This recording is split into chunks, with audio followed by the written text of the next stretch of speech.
하시겠습니다. 잘 오셨습니다. 주님의 이름으로 환영합니다. 축복합니다. 오늘 말씀의 제목은 세 가지 인생길이라는 제목으로 함께 은혜를 받으시겠습니다. 키에르코게르라고 하는 사람이 철학자가 인생의 시험이란 노예처럼 일하기 위해서 사는 것이다 라고 하는 것을 책에서 읽었습니다. 사람들은 일하기 바빠서 자기 자신을 상실한답니다. 그의 영혼을 잃어버리고 사람 되기를 멈춘다는 것입니다. 짐승보다 더 비참하게 노예처럼 일하면서 하나님께 버림받는 것이 인생의 시험이다 라고 이야기를 했습니다. 그렇습니다. 지금 수많은 사람들이 노예처럼 살고 있다라고 하는 것입니다. 애굽에서 바로의 종살이를 하고 있습니다. 또 어떤 사람들은 여전히 광야의 시험 가운데 있습니다. 그런데 어떤 사람들은 주님이 주시는 참된 안식 가운데 살아가고 있습니다. 애굽에서 종살이하는 사람들이 있고 거기서 구원을 받았지만 광야에서 시험받으면서 유혹당하면서 고통받는 사람들이 있고 또 어떤 사람들은 예수 안에서 참된 안식을 누리며 형통하는 사람들이 있다라고 하는 것입니다. 이 세 가지 인생길 중에 지금 나는 어디에 소속되어 있는지 오늘 우리 자신을 돌아보면서 정말 주 안에서 형통하는 그런 믿음의 역사가 은총이 임하시기를 축복합니다. 이 세 가지 인생길 중에 첫 번째는 애굽의 종살이 가운데 있는 사람들이 있다는 것입니다. 애굽의 노예 생활하는 사람들이 있다는 것입니다. 출애굽기 6장 5절 말씀에 보면 이제 애굽 사람이 종으로 삼은 이스라엘 자손의 신음소리를 내가 듣고 나의 언약을 기억하노라 라고 말씀합니다. 이스라엘 백성들이 애굽에 가서 약 400년 살았는데 이제는 그 애굽 사람이 이스라엘 자손들을 종으로 삼아버렸다라고 하는 것입니다. 처음에 요셉이 살아있을 때는 애굽의 종이 아니었습니다. 요셉은 철저하게 하나님을 의지하는 믿음의 사람이었습니다. 하나님과 동행하는 사람이었습니다. 그때는 애굽 사람들이 요셉과 이스라엘 사람들을 부러워했습니다. 요셉을 통해서 애굽 사람들이 하나님의 놀라운 능력을 받습니다. 7년 대풍년이 왔고 7년 대흉년이 왔을 때 하나님께서 요셉을 통해서 애굽을 어떻게 했습니까? 구원해내셨습니다. 그 7년 대기근에서 살아날 수 있도록 축복해 주셨다라고 하는 것입니다. 그래서 그때는 이스라엘이요 애굽의 노예가 아니었습니다. 하나님을 증거하는 믿음의 사람들이었습니다. 그런데 세월이 지나면서 이스라엘 사람들은 하나님이 주신 그 언약, 말씀을 잊어버리기 시작했습니다. 하나님보다는 애굽의 화려한 문화에 동화되기 시작했습니다. 아브라함을 통해서 주신 그 아비 친척 본토를 떠나라는 말씀에 순종하라고 하셨던 그 하나님을 멀리하게 되었다라고 하는 것입니다. 오히려 애굽의 우상의 문화를 더 사랑하기 시작했습니다. 하나님보다 재물을 더 의지하기 시작했습니다. 그래서 하나님의 이 언약, 말씀을 잊어버리고 듣지 아니하고 마음에 새기지 아니하니까 그들은 눈에 보이는 세상 문화의 유혹에 넘어가겠습니까? 안 넘어가겠습니까? 넘어가게 됐다 라고 하는 것입니다. 말씀을 잊어버리니까 세상의 그 문화에, 애굽의 문화에 동화되기 시작했다라고 하는 것입니다. 세속화되기 시작했다라고 하는 것입니다. 오늘 우리도 지금 이렇게 교회에 나오셔서 말씀으로 은혜 받고 기도하고 하시니까 세상 물결에 휩쓸려 가지 아니하지. 교회 한 몇 달만 빠져버리면 말씀 잊어버리고 우리는 어디 따라가고 있겠습니까? 세상 따라가게 되어 있습니다. 그래서 세상을 지배하는 그 악한 영의 종살이를 하게 되어 있다라고 하는 것입니다. 그래서 매주 교회에 나와서 예배드리고 말씀 듣고 기도하고 찬송한다는 것, 이것이 내 영혼을 지키는 길이고 마귀의 종살이에 들어가지 않는, 세속화되지 않는 길이 되심을 믿으시기 바랍니다. 그런데 이스라엘은 이 말씀을 잊어버리니까, 예배를 잊어버리니까 하나님이 떠나시고 그들은 바로의 종이 되고 말았다라고 하는 것입니다. 애굽의 종살이를 할 수밖에 없었다는 것입니다. 그 세상을 따라가면, 눈에 보이는 화려한 것 따라가면 좋을 줄 알았는데 여러 가지 문제가 발생하기 시작했습니다. 무척이나 힘들어졌다는 것입니다. 더군다나 이제는 그 바로의 종이 되어가지고 노예가 되어 극심한 고통 가운데 시달려야 했다라고 하는 것입니다. 지금도 북한에는, 북한 백성들이 자유가 있습니까? 없습니까? 없습니다. 자유가 없습니다. 우리로 말하면 포항에서 대구만 가려고 해도 5개의 도장을 맡아야 된답니다. 서울 가려고 해도. 우리는 정부에 허가 받고 갑니까? 그냥 내 마음대로 갑니까? 얼마나 좋습니까? 얼마나 자유합니까? 그런데 북한 사람은 이동의 자유도 없답니다. 뭐 경찰서 가서 받아야지, 시청 가서 받아야지, 또 뭐에서 받아야지, 5군데 도장 받아야 겨우 다른데, 다른 지방, 다른 나라도 아니고 다른 도를 여행할 수가 있답니다. 얼마나 불편합니까? 그들은 오직 그 삼부자의 종돼 가지고 그 사람들을 위해서 충성해야 됩니다. 직장에 다녀도 월급도 없습니다. 배급받고 살아야 하는데 배급을 제대로 줍니까? 그러니까 고난에 지금 고통 가운데 총살이하고 있습니다. 이것이 세상의 길을 따라간 결과입니다. 우상숭배의 결과다라고 하는 것입니다. 이스라엘 백성들이 바로의 종살이하면서 큰 고통에 시달리고 있었습니다. 너무나 힘들어서, 고통스러워서, 여자들도 얼마나 힘들었으면 여자들 몸이 남자 몸같이 되고 말았다라고 하는 것입니다. 그러니 이제 살려달라고 하나님께 기도하기 시작했습니다. 부르짖기 시작했다는 것입니다.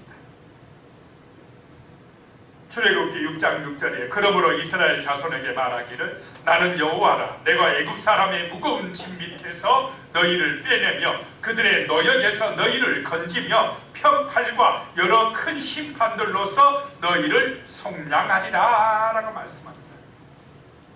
하나님은 그 고통 가운데서 신음하며 기도하는 울부짖는 백성들의 그 아픔을, 그 고통 소리를 들으셨다라고 하는 것입니다. 그 부르짖는 소리를 들으셨다라고 하는 것입니다. 그래서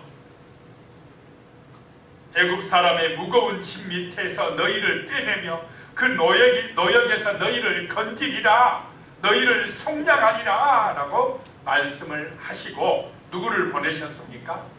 모세를 보내셨습니다. 자, 오늘 이 시대도 이 말씀이 그대로 적용되고 있습니다. 수많은 사람들이 애국과 같은 세상의 무거운 짐 밑에서 고통당하고 있습니다. 너무나 큰 아픔과 무거운 고난의 짐을 지고 신음하며 살고 있습니다.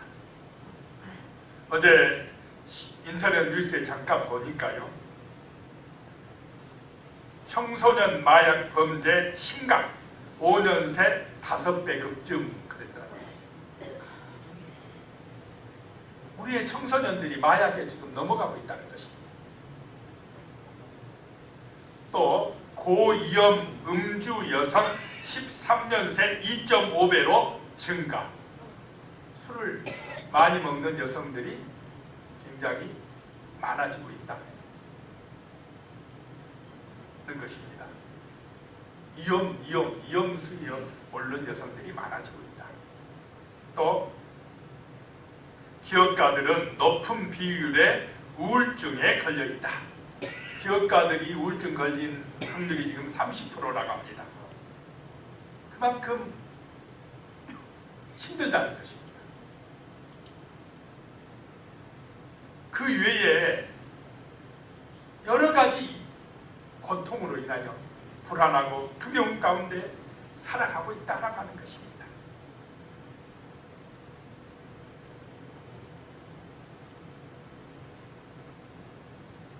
어떻게 이런 고통에서 벗어날 수 있느냐라고 하는 것입니다.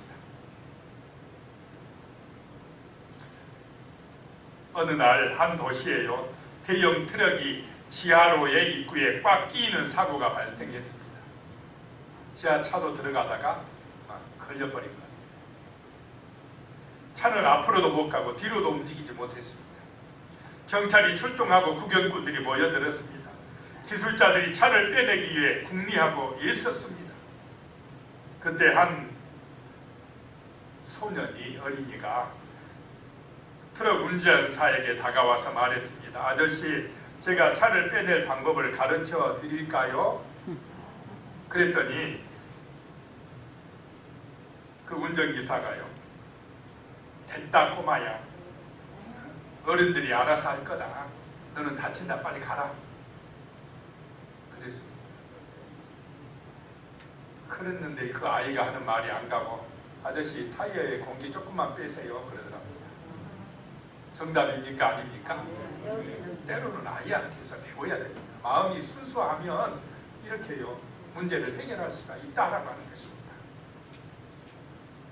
그런 것처럼 이 땅의 고통은요, 외부에서 오는 것보다도 자기에게서 올 때가 많다라고 하는 것입니다.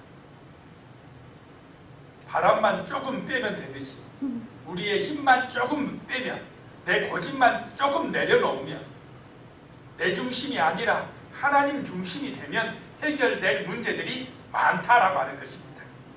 왜 싸웁니까? 세상에 내가 탐욕에 빠져 있기 때문에 싸웁니다. 내가 교만하니까 문제가 된다라고 하는 것입니다. 내가 조금 내려놓으면, 내가 조금 내 바람을 빼면,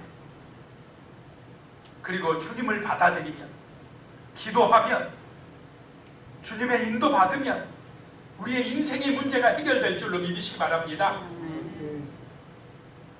무거운 짐에서 벗어나고 노예에서 자유함을 얻고 성령의 인도받는 그 하나님의 사람이 될 수가 있다라고 하는 것입니다.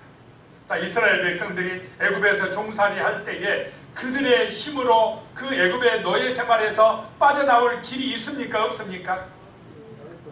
그들의 지혜나 능력으로는 절대로 바로의 막강한 권세 아래서 해방받지 못합니다.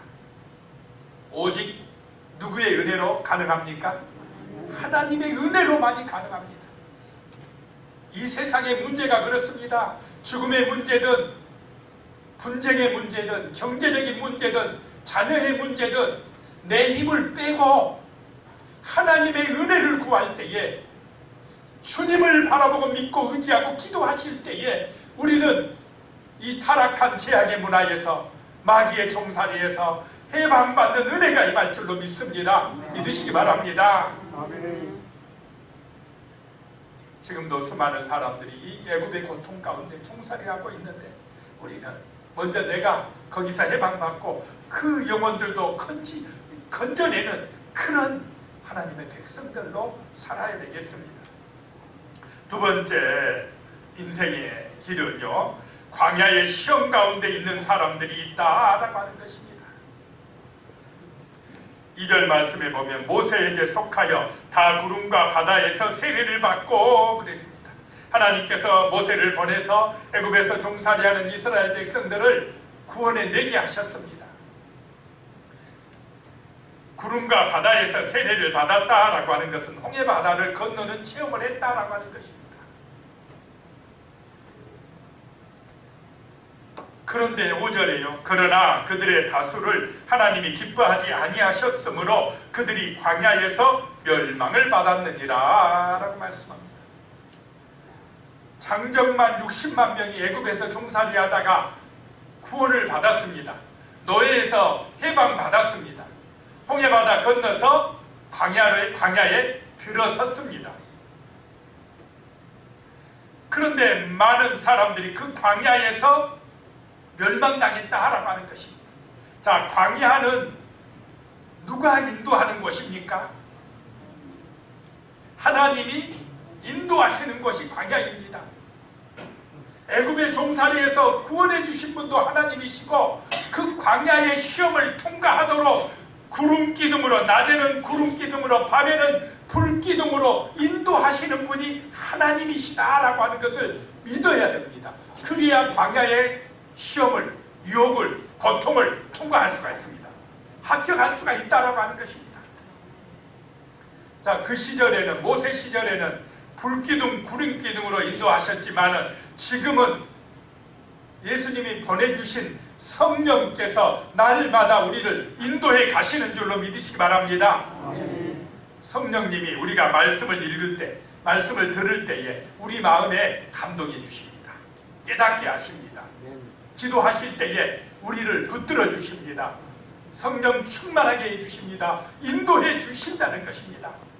그래서 광야의 시험을 이길 수 있는 길이 뭐냐? 주님을 바라보는 것입니다. 기도하는 것입니다. 말씀 의지하는 것입니다. 그래야 날마다 우리의 삶 속에서 시험하는 마귀의 시험을, 유혹을 이기고 승리하게 될 줄로 믿으시기 바랍니다. 그래서 날마다 말씀으로 은혜 받아야 됩니다. 날마다 그들이 구름기둥, 불기둥의 인도함을 받았던 것처럼 오늘 이 시대는 날마다 우리가 말씀으로 은혜 받고 말씀을 통해서 인도하시는 성령의 은혜를 받아야 된다라고 하는 것입니다. 그런데 그렇게 안 할 때, 불기둥, 구름기둥으로 바라보고 따라가지 아니할 때 그들 다수가 멸망당했다, 시험을 통과하지 못했다라고 하는 것입니다. 그런 시험들이 뭐냐라고 하는 말씀이 나오고 있습니다. 7절에 그들 가운데 어떤 사람들과 같이 너희는 우상 숭배하는 자가 되지 말라. 기록된 바 백성이 앉아서 먹고 마시며 일어나서 뛰논다 함과 같으니라. 모세가 그 광야에서 이스라엘 백성들을 남겨두고 시내산에 올라갔습니다. 하나님의 그 십계명 말씀을 받으려고 시내산에 40일 동안 올라간 사이에 백성들은 밑에서 무엇을 만들었습니까? 금송아지를 만들었다는 것입니다. 금송아지 우상을 만들었습니다. 그 금송아지 우상은 어디서 배워온 것입니까? 애굽에서 배워온 것입니다. 광야에 나왔는데 그 애굽에서 지금 이제 종살이 그만하자고, 마귀의 노예 생활 그만하자고, 이제 하나님의 인도하심을 따라 말씀을 따라 기도하면서 살자고 결단하고 나왔어요. 광야에 나왔는데 그 광야에서 모세가 잠깐 말씀 받으러 간 사이에 다시 애굽의 우상을 만들어내고 있다라고 하는 것입니다. 금송아지 우상, 애굽에서 가져온 금덩어리들을 모아서 금송아지 우상을 만들어 놓고는 이 금송아지가 하나님이다 라고 하고는 그 앞에서 기뻐 춤추고 놀았다라고 하는 것입니다. 자, 사람이 만든 금송아지가 하나님이 될 수가 있습니까? 그러면 우상 숭배가 되고 다시 마귀의 노예가 된다라고 하는 것입니다. 금송아지를 왜 만들었습니까? 금송아지를 만들어 놓으면 우리 뜻대로 해주겠지, 우리 욕심대로 해주겠지, 내가 원하는 소원 이루어지겠지 하면서 만들었다는 것입니다. 하나님을 금송아지로 바꿔버렸습니다. 자, 우리는 하나님을 나의 종으로 만들면 안 될 줄로 믿으시기 바랍니다. 내가 원하는 대로 들어주는 신은 참 신입니까? 우상입니까? 그거는 거짓입니다. 우상이에요. 내가 원하는 대로 다 들어주면 내가 잘 되겠습니까? 망하겠습니까? 세상에 사람들이 원하는 대로 신이 하나님이 다 들어줘 버리면 안 죽을 사람이 있습니까?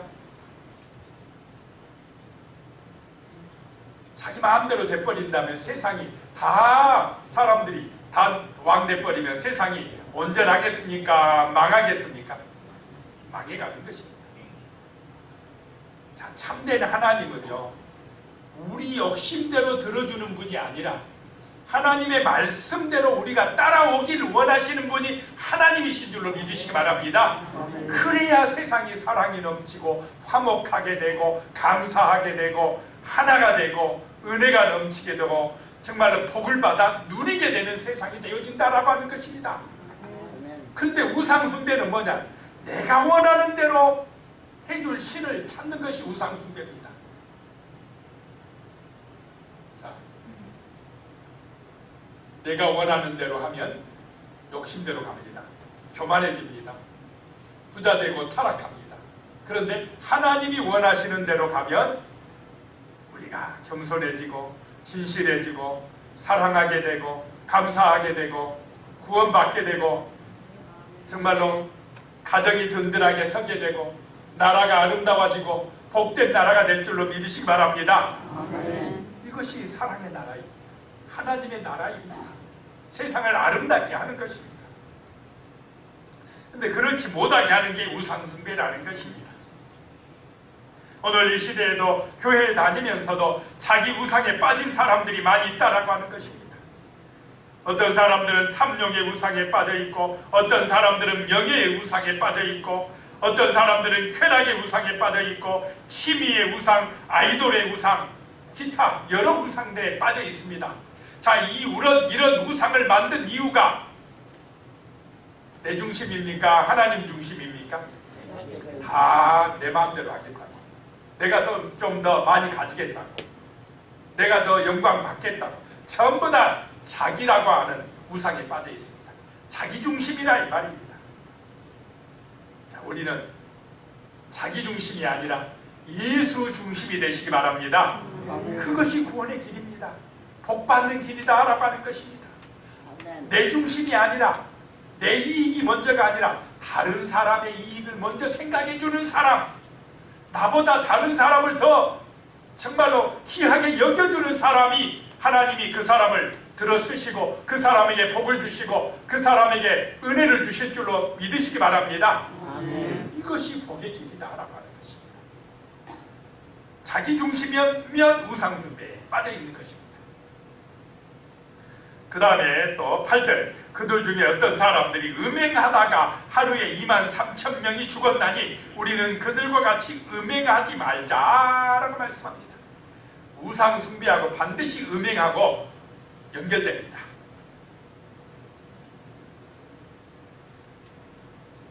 이스라엘 백성들이 바알부올의 우상을 섬기며 그곳에서 모압 여인들과 음란한 교제를 나누었다라고 하는 것입니다. 음란함에 빠졌다는 것입니다. 그 애굽에서 그 우상과 음란한 문화에서 빠져나온 사람들이 불기둥 구름기둥으로 인도하시는 하나님을 바라보고 가다가 하나님을 안 바라보고 다시 애굽의 우상에 빠졌다는 것입니다. 음란함에 빠졌다는 것입니다. 그 일로 인하여서 하루에 얼마가 죽었다고 말씀합니까? 23,000명이 죽었나니 라고 말씀합니다. 그런 음행의 결과로, 우상 숭배의 결과로, 자기 욕심의 결과로, 하나님을 잊어버린 결과로 23,000명이 죽었다라고 하는 것입니다. 이번 코로나로 죽은 사람이 어제 5월 20일 현재 우리나라에만 얼마나 되겠습니까? 우리나라에 34,610명이 죽었답니다. 코로나로. 전 세계적으로는 693만 2,578명, 690만, 어마어마하지 않습니까? 이게 집계된 숫자만, 집계된 숫자만. 거기에 짓게 안 된 사람들도 많이 있을 것입니다. 창조주요 구원자가 되신 하나님을 잊어버리고 우상과 은행에 빠진 결과가 얼마나 큰 재앙을 불러온다는 것을 우리는 이런 숫자를 통해서 알 수가 있다고 하는 것입니다. 자, 이런 결과가 왔는데도 사람들이 지금 음행을 그만두고 있습니까? 우상숭배 그만합니까? 탐욕을 버리고 있습니까? 그렇지 않고 있습니다. 바울 당시에 고린도 지역도요, 종교적인 매춘 행위가 성행하고 있었습니다. 고린도 교인들 중에서도 이런 세상 사람들의 음란함에 빠진 사람들이 있었다라고 하는 것입니다. 지금도 많은 사람들이 음행에 빠지고 있습니다. 인터넷에서는 수많은 음란물이 판을 치고 있습니다. 음행을 조장하는 선전물들이 넘쳐나고 있습니다. 돈이 많아지고 잘 살아질수록 성적으로 타락되어 가고 있습니다. 교회 와서 예배드리는 것은 지루하다고 합니다. 재미없다고 합니다. 세상의 화려한 우상문화의 유혹들에게 쉽게 넘어갑니다. 폭력적인 게임이나 음란물 등의 우리의 다음 세대들이 거의 무방비 상태로 노출되어 있습니다. 하나님과 교제는 싫어하고 우상과 음행의 문화에 빠져서 귀신과 교제하고 있다라고 하는 것입니다. 귀신 아니까 죽은 사람이 죽어서 귀신 되는 게 그게 아닙니다. 귀신은 누구냐? 타락한 천사들입니다. 악한 영들입니다. 눈에 안 보이지만 사람들의 생각 속에 죄악을 심어넣고 있습니다. 안 좋은 나쁜 생각들을 심어넣어서 하나님을 찾지 못하게 하고 있습니다. 거룩하지 못하게끔 성결된 삶, 성실한 삶, 진실한 삶을 살지 못하게끔 하고 서로 음행에 빠지고 타락하게 하고 싸우게 만들고 그런 죄악 가운데 빠지게 하는 이런 타락한 문화를 조장하고 있는 귀신의 세력이 있다라고 하는 것입니다. 내 힘으로, 인간의 지혜로 그런 유혹과 시험을 이길 수 있습니까? 똑똑하다고 못 이깁니다. 이런 귀신의 역사, 마귀의 역사는 인간의 능력과 지혜로 이길 수 있는 게 아닙니다. 그러니까 똑똑한 사람들이 이단에 잘 넘어가는 이유가 다 그것입니다. 오직 예수의 은혜로, 말씀의 능력으로 그런 시험을 이기는 줄로 믿으시기 바랍니다. 이런 우상과 음행의 유혹에 빠지지 않는 길은 예수의 은혜입니다. 하나님의 은혜가 아니면 안 된다는 것입니다. 그 다음에요, 10절에 그들 가운데 어떤 사람들이 원망하다가 멸망시키는 자에게 멸망하였나니 너희는 그들과 같이 원망하지 말라라고 말씀합니다. 이스라엘 백성들이 이제 광야의 길을 가다가 에돔 지역을 통과해야 되는데 에돔 사람들이 길을 내줍니까? 안 내줍니까? 안 내줘요. 자, 에돔 나라는 이스라엘의 형제 국가입니까? 아닙니까? 형제 국가인데 형제간이 더 무서워요. 길을 안 내줍니다. 못 가게 해요.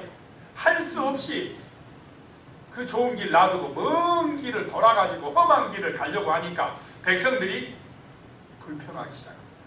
원망하기 시작합니다. 차라리 애굽에 살게 놔두지 이 광야를 끌고 나와서 이렇게 고생시키냐. 자, 우리가 이 땅을 살아갈 때도 좀 힘들고 어려운 일이 있으면 원망하고 불평해야 됩니까? 기도하고 하나님 의지해야 됩니까? 원망하고 불평하지 마시기 바랍니다. 이 이스라엘 백성들이 원망하고 불평하다가 하나님께서 불뱀을 보내가지고 어떻게 합니까? 울게 했습니다. 원망하는 사람들 가서 물어버려라 그랬습니다.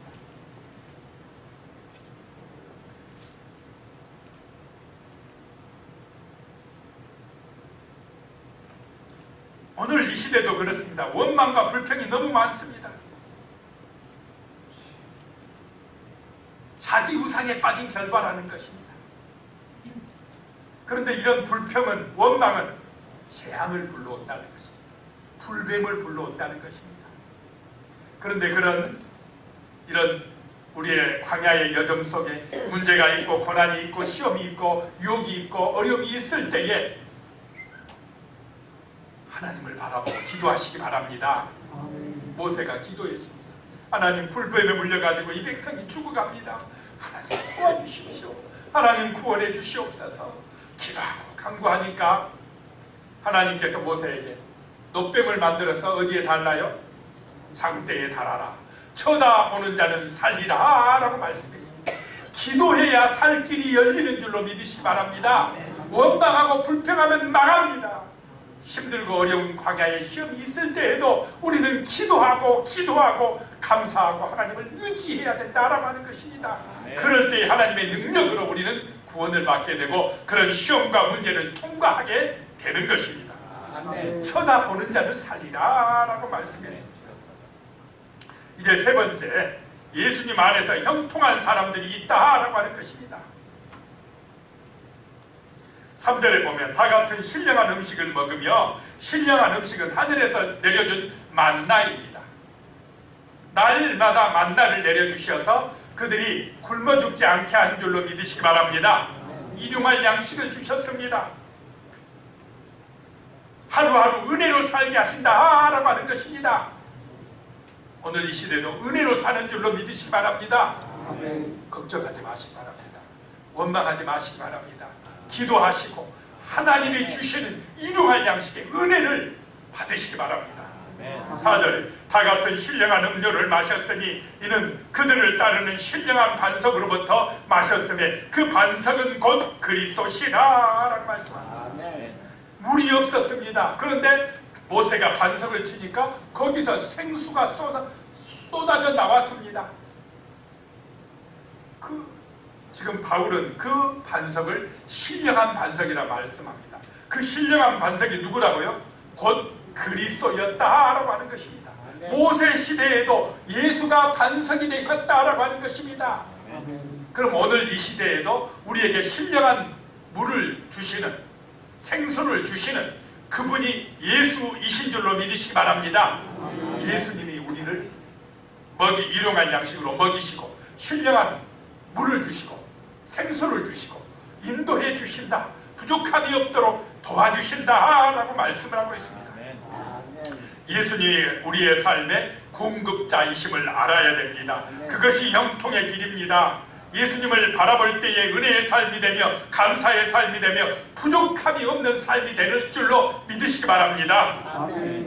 창세기 39장 2절에서 3절입니다. 여호와께서 요셉과 함께 하심으로 그가 형통한 자가 되어 그의 주인 애굽 사람의 집에 있으니 그의 주인이 여호와께서 그와 함께 하심을 보며 또 여호와께서 그의 범사에 형통하게 하심을 보았더라. 자, 요셉의 형편 처지가 노예로 팔려갔습니다. 보디발의 집에 노예가 되어 팔려갔는데, 자, 노예라고 그래서 원망하고 불평합니까? 안 했습니다. 하나님을 의지하고 기도했습니다. 그러니까 보디발의 집에서 하나님이 함께 해주셨습니다. 요셉 때문에 정말로 보디발의 집이 복을 받게 했습니다. 형통하게 하셨습니다. 하나님을 의지하니까 요셉이 정직하고 성실하겠습니까? 안 하겠습니까?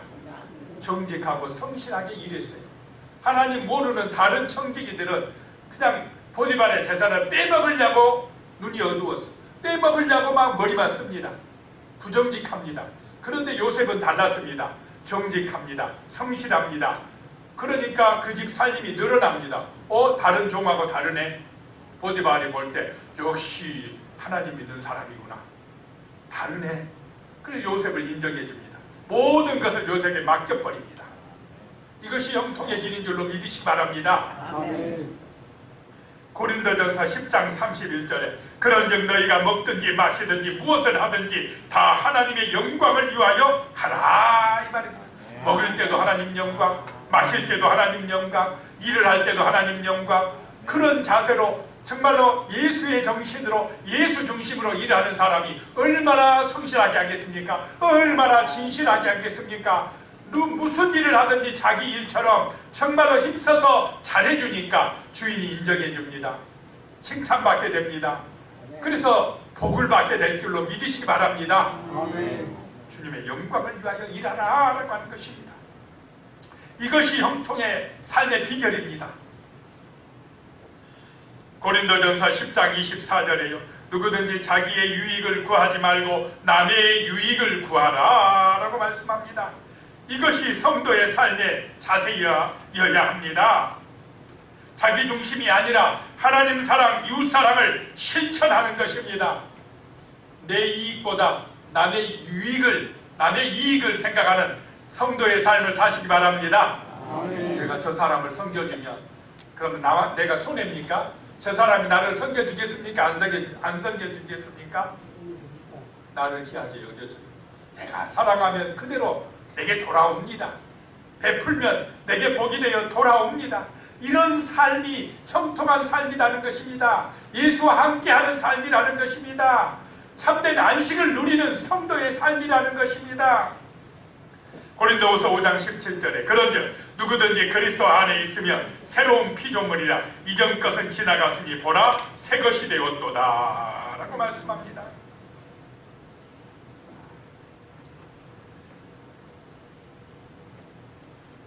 이런 은혜의 삶이 되시기를 예수님의 이름으로 축원합니다. 기도하겠습니다. 하나님 아버지, 참으로 우리의 삶이 애굽의 종살이의 삶이 아니라 또 광야의 시험 가운데 방황하는 삶이 아니라 예수 안에서 예수님과 함께 형통한 삶이 될 수 있도록 도와주시옵소서.